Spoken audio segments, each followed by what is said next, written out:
Monsieur, dame, bonjour. Alors, on va faire une petite vidéo rapide sur la présentation de la barque qu'on s'est offert avec Jean Damien il y a un an, qu'on n'a pas eu l'occasion de sortir énormément compte tenu des confinements répétés, puis fermeture de la pêche. Voilà, il s'agit d'une petite barque aluminium Quicksilver 450 SF, si je dis pas de bêtises. Donc 4,50 m de long sur 1,70 m de large. Alors qu'on a eu d'occasion ponté avec deux moteurs électriques, un moteur Minn Kota électrique avant puis arrière, et on a ajouté un petit 6 chevaux. Voilà, peut-être à l'avenir on mettra plus gros, mais il faudra immatriculer le bateau. Bon, on n'a pas voulu s'emmerder pour le moment avec la paperasse. Donc on a un pontage avec plusieurs rangements, c'est rudimentaire. On a un vivier devant. Là on a les compartiments batterie ou nourrice d'essence. Là on peut mettre deux batteries, c'est un peu une forêt de fils électriques. Alors on est très confortable là-dedans. Pendant des années on était sur une annexe, et quand on est passé sur cette barque avec JD, on s'est dit putain, quand même, ouais, ça vaut le coup. Donc on a un rangement pour mettre nos cannes. Alors, le propriétaire précédent a réalisé le pontage lui-même. C'est un pontage fait en alu, c'est très bien fait. Il nous a mis de la moquette nautique un peu partout, même dans les rangements.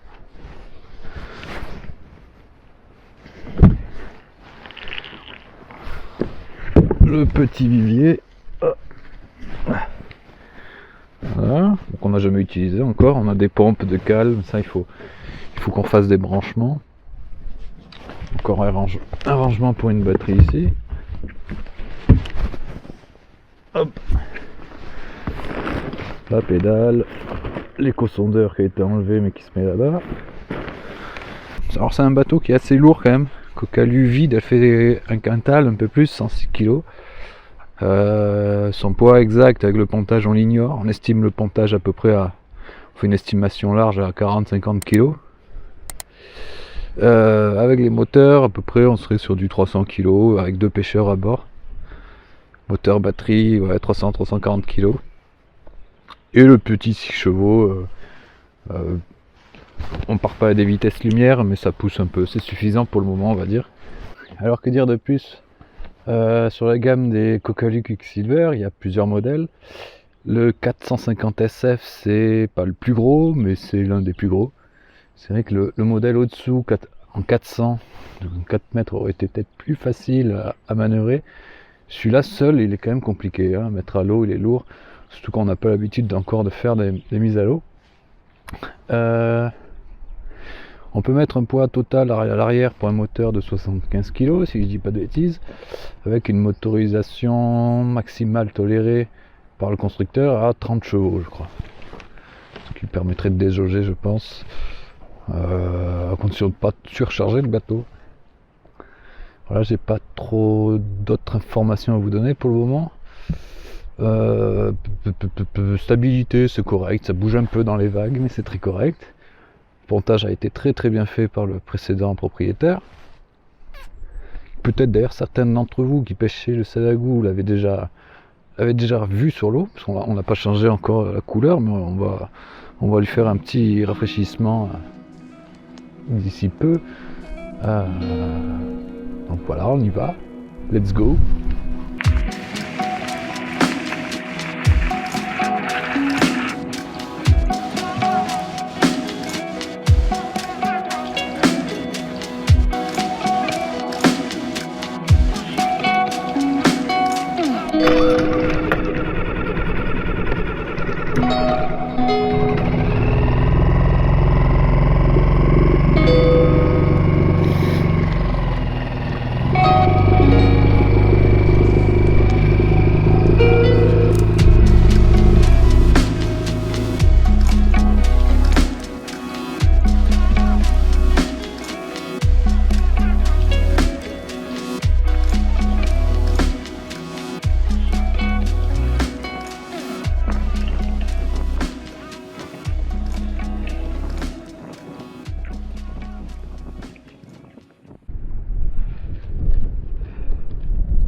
L'eau est à 8 degrés, mon cul, ouais, elle est beaucoup plus fraîche que ça.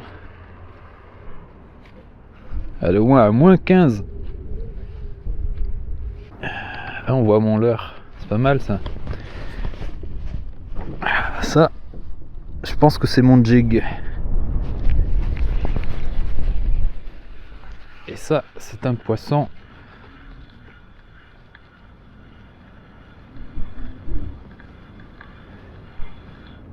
Ah, bah non. Ça, c'est un déchet. Mais il est bizarre, ce poisson. Bon. Et ben... Au moins, on nettoie.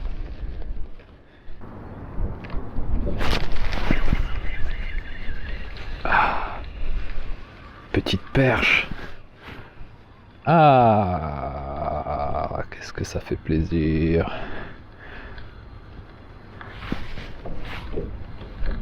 Viens voir papa. T'es petite, mais t'es la plus belle, puisque t'es la seule.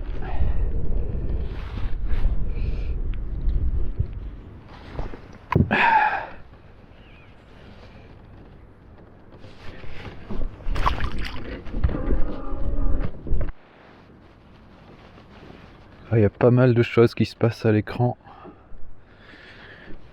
Je sais pas si vous le voyez.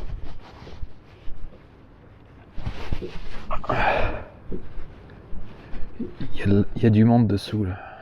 On voit des perches.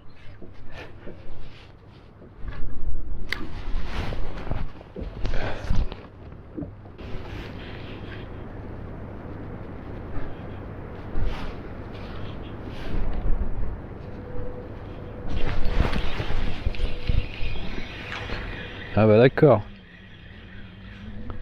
Je pense qu'il est mal réglé mon éco-sondeur. Parce qu'il n'y avait rien qui s'affichait.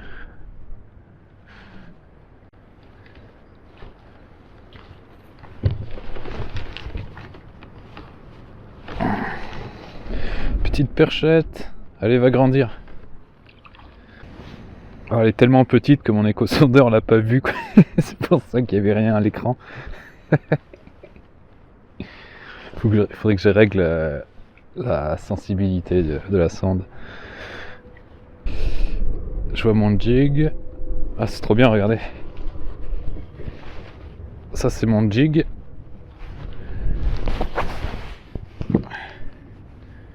Avec ses petites dents de scie. Et je suis passé sur un banc ou sur quelque chose, sur une tâche. Là, c'est intéressant, les éco-sondeurs. Hein. Je suis pas habitué à pêcher avec.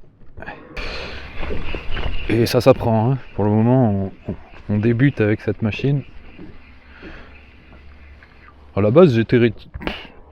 C'est pas que j'étais réticent. Parce que j'aimais bien l'aspect surprise dans la pêche, mais j'avoue que quand il y a des conditions difficiles comme ça, où on peut que gratter au fond, au moins on peut avoir une petite idée du relief qu'il y a au fond. Et ça nous fait gagner du temps. Et voir aussi où sont les poissons accessoirement. On est 20 000 à avoir signé la pétition. C'est pas suffisant au regard du nombre de licenciés qu'il y a en France. C'est vraiment pas suffisant. Du coup, je remets le lien de la pétition dans la description de la vidéo.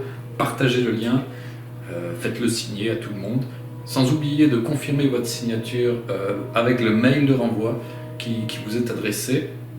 Si vous ne le faites pas, l'administrateur de la pétition doit le faire manuellement, ce qui est très chronophage. Alors pour ceux et celles qui n'ont pas signé cette pétition, il est toujours temps de la signer, mais qui n'avaient pas signé sous prétexte qu'ils ne pratiquaient pas la pêche au vif, sachez que désormais les animalistes, les associations satellites et le parti animaliste ne se cachent plus de leur volonté de faire interdire la pêche de loisirs en France, la pêche toute pratique confondue. On est tous concernés. Alors, la PPMA parisienne, l'Union des pêcheurs parisiens, organise le 17 avril prochain une manifestation à Paris. Compte tenu du confinement en Ile-de-France, j'imagine que cette manifestation risque d'être reportée. Je vous mets dans la description le lien de la page Facebook de l'association qui vous tiendra au courant sans doute de l'actualité. Pour finir, une nouvelle un peu rassurante que les animalistes ne partagent pas sur leurs réseaux sociaux, c'est que sur la ville de Montpellier, ils se sont vus infliger une petite défaite, attendu que le vœu qu'ils voulaient faire présenter, inscrire à l'ordre du jour du conseil municipal n'a pas été retenu. On peut du coup se féliciter de ça et féliciter également les élus locaux et notre président de Fédération Héraultaise qui ont su se mobiliser à temps. La mairie a estimé d'ailleurs que ce n'était pas une priorité. Donc merci les animalistes. Donc voilà, je remets dans la description de la vidéo le lien de la pétition, le lien de la page Facebook de l'UPP. Partagez les liens et ce sera déjà bien. Je vous dis à bientôt sur la chaîne, peut-être au bord de l'eau, je l'espère, si on n'est pas confiné d'ici là. Ciao!